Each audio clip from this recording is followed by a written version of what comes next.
Alright, in the last video I said that was it, but I forgot. This would be a perfect opportunity to cover projection. So if you're stumbling upon this video, there's 3 other videos that basically walk you through different processes of topology within Zbrush and how to fix workflows and all that good stuff. So if you want to watch the other 3 videos, that's good. Here's how you project detail onto topology. So I have the topology and it looks like this. What I want to do is make sure I have enough levels. In this case, I want to project the detail of these eyes onto this mesh. Here's the density of 7 under the adaptive skin, and I can go down to projection, click on projection, and then click A. And there we go. It transferred all that great information onto the new model. Now, if you want, you could possibly move this stuff around. So, let's say I take a really big brush. Very important, take a really big brush. And I can move this. Be careful though, because you're actually moving this off the model quite a bit.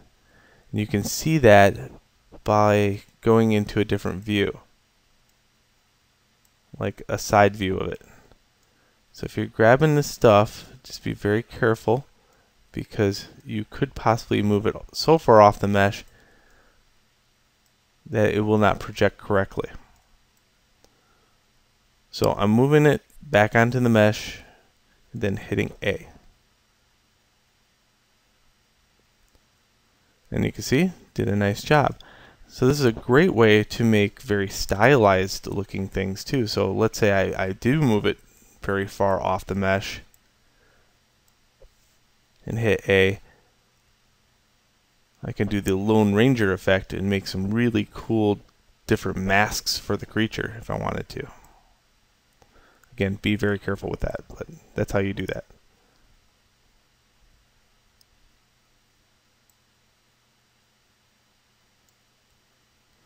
Sometimes if you don't get a good projection, having it off the mesh just a little bit helps. Sometimes it does not, in this case. Have the undo slider ready.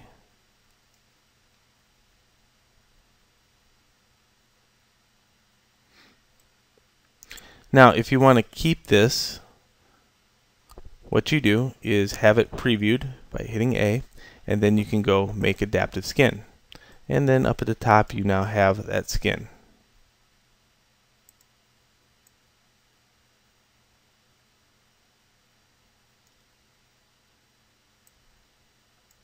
If you find one side did a good job and the other side did not do a good job, well, you know, the best opportunity here is to go back.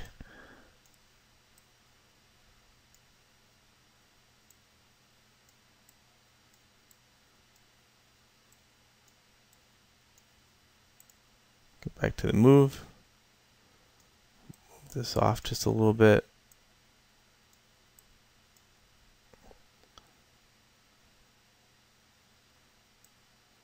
So that looks a lot better.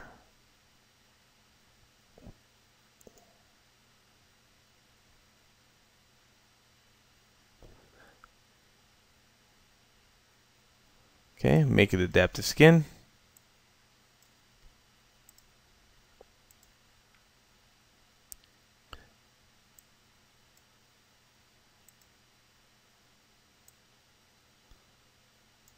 And notice this side looks bad. So one of the things that you should know about moving the Z-spheres, you know, you could lead down a very bad road. And I guess that's the best way to show what the road looks like. It's not a fun road. It's not even close to fun. It's a very bad situation. So here's what I usually do to repair some stuff like this is I take off symmetry and then I go in and fix the one side that looks like crap. And it could be just nudging one of these things out of the way. Aha, I see it. There's two. You can see that right there. See the little guy? Yep, that's the offender. So to fix that, I can use Alt to click on it. This is symmetry off, by the way.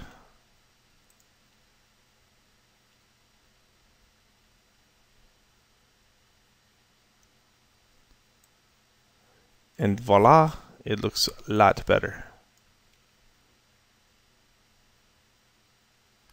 So if you ever get an off symmetry point like that, that's why. And if you look at the other side, there is also a offending one. I just saw him, he showed up. There he is. Again, using Alt, I'll destroy him.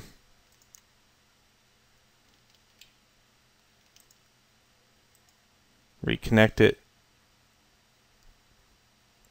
And there we go. So when you're projecting, look out for those little weird situations. There might be an extra Z-sphere there.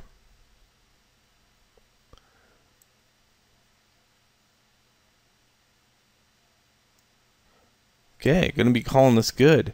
Let's go back to the adaptive skin and make adaptive skin. That looks a lot better. The symmetry is quite off. I could go in and try to repair the symmetry using the deformation palette of Smart Resim. And there we go. Looks very good. That's how you transfer detail onto new topology. I hope you enjoyed.